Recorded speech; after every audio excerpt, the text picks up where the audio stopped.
I'm Dr. Orion Taraban, and this is PsycHacks, Better Living Through Psychology. And the topic of today's short talk is responding to my female critics. So, as I've said in previous episodes, the overwhelming response to my channel has been positive, and I'm very appreciative and grateful for that.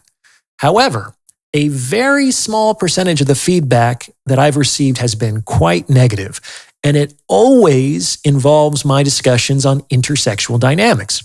And even within that space, the thing that has gotten me the most flack is my discussion on women's optimal dating strategies within the contemporary sexual marketplace.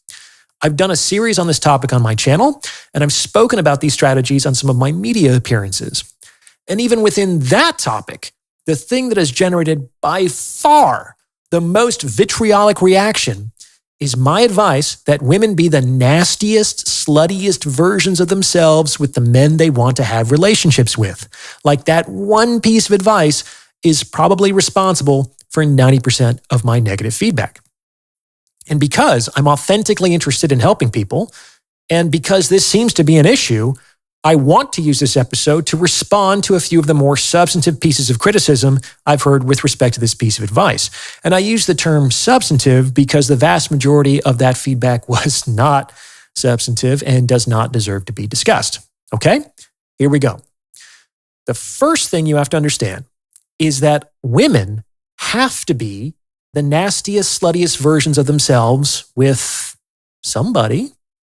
Like, they have to. That's the nature of superlatives. So whether she's consciously intending it or not, the fact of the matter is that every woman will be the nastiest, sluttiest version of themselves with someone. What I'm advising is that she be the nastiest, sluttiest version of herself with the man she wants to have a relationship with. So if you're disagreeing with that statement and you concede that she has to be the nastiest, sluttiest version of herself with someone, that means that you're functionally arguing that she should be the nastiest, sluttiest version of herself with someone she doesn't want to be in a relationship with. And how exactly does that serve a woman's dating goals? Like, if she has to be the nastiest, sluttiest version of herself with somebody, why shouldn't she use that behavior instrumentally and strategically in order to secure a relationship with a good prospect? Because it will absolutely help her to secure a relationship with that prospect.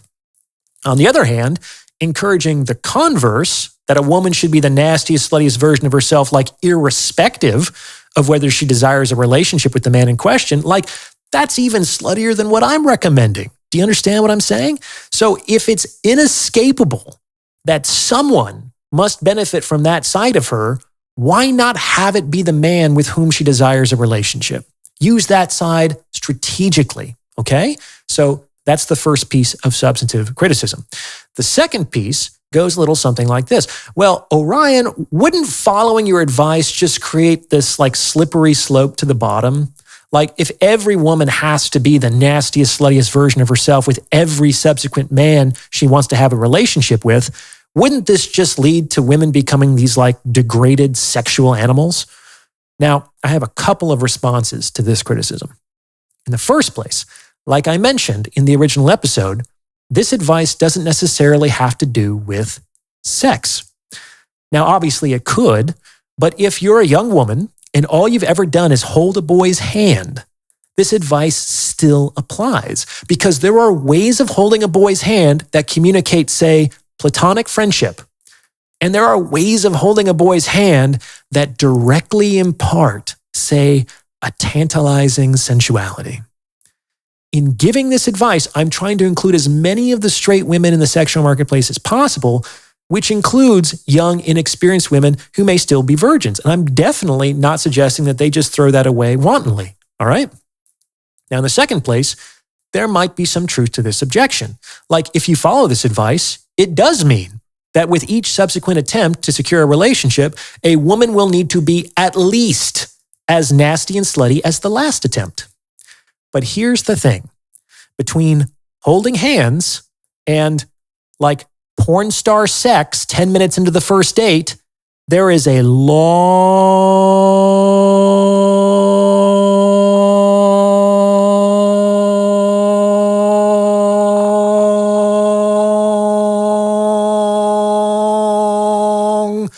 distance.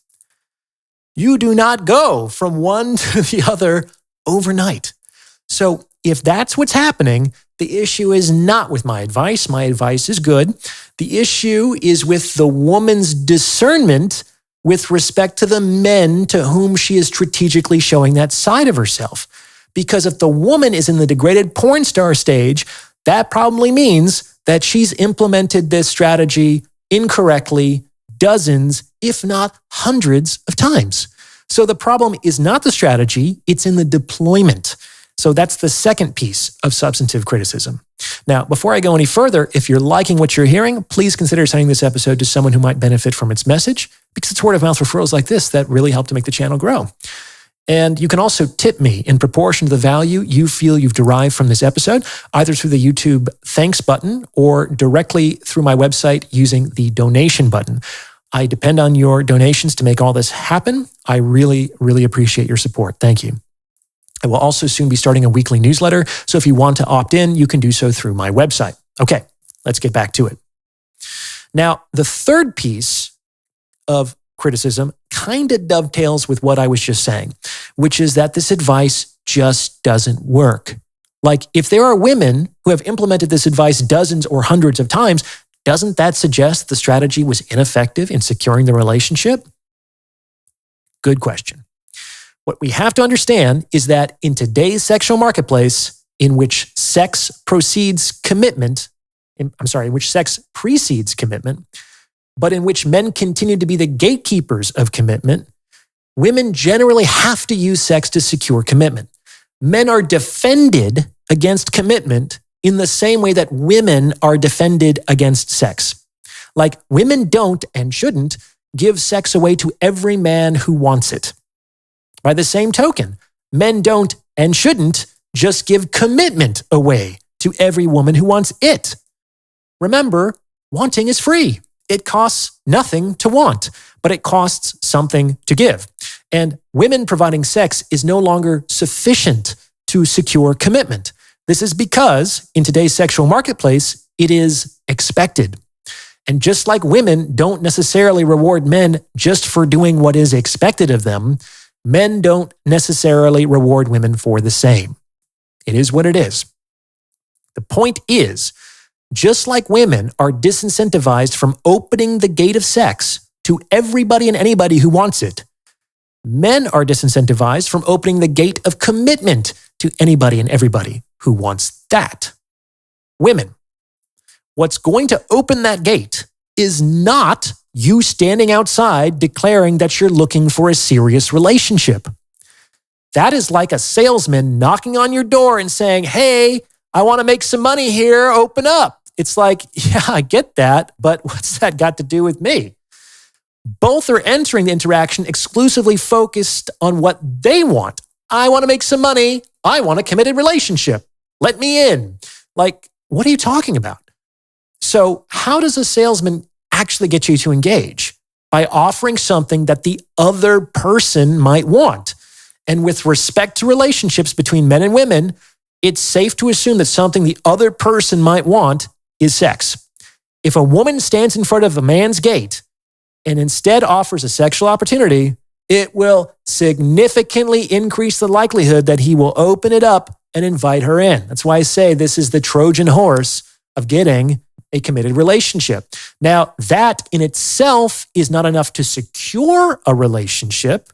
That's why I did a series on this topic. It's not just one thing, but it is generally enough to get you through the door. And you have to get through the door in order to stay in the house. Now, a lot of women are afraid of just being used for a short-term sexual experience and then cast out. But that does kind of mean that you're further along. Like, you have to be let in first in order to be cast out. And this strategy is for women who have difficulty getting in with the men with whom they most want to have relationships. In order to stay in, you need a different strategy. Just like it's presumptuous or entitled to assume that you should just be let in, it's arrogant or clueless to think that you need to do nothing to stay there. This is functionally equivalent to thinking that just because you went to the interview, you should get the job. Now, in some markets, attending the interview will be sufficient. However, if you're in a very competitive industry where they're interviewing hundreds of applicants, it's probably not enough just to show up to the interview. You might have to follow up and leverage your connections and go above and beyond to demonstrate that you're the most compelling applicant for the position. And if you don't, it's like too bad, so sad, because the cost of winning is overpaying. To beat your competition, you have to be willing to do things that they won't. You have to understand that from a professional standpoint, if a company is interviewing 100 applicants, the likelihood that the position will go to the most objectively deserving person is quite small. Obviously, the position will go to the one who checks the boxes, but there's probably going to be more than one person in that cohort who checks the boxes. So the position will likely go to the one in that smaller subset that plays his or her cards right. And the way to play your cards right with a man is after you get access to him by communicating a sexual opportunity to make yourself useful. Being useful is what will prevent you from being cast out if you've been let in. And the higher the value of the man you're targeting, the more you will likely need to contend with competition to secure a relationship with him. And you win that position just like in business, by being willing to do what your competition won't. Make sense? I hope that clears a few things up, and I wish all the ladies out there happy hunting. What do you think? Does this fit with your own experience? Let me know in the comments below. And if you've gotten this far, you might as well like this episode and subscribe to this channel. You may also consider becoming a channel member with perks like the priority review of comments or booking a paid consultation. As always, thank you for listening.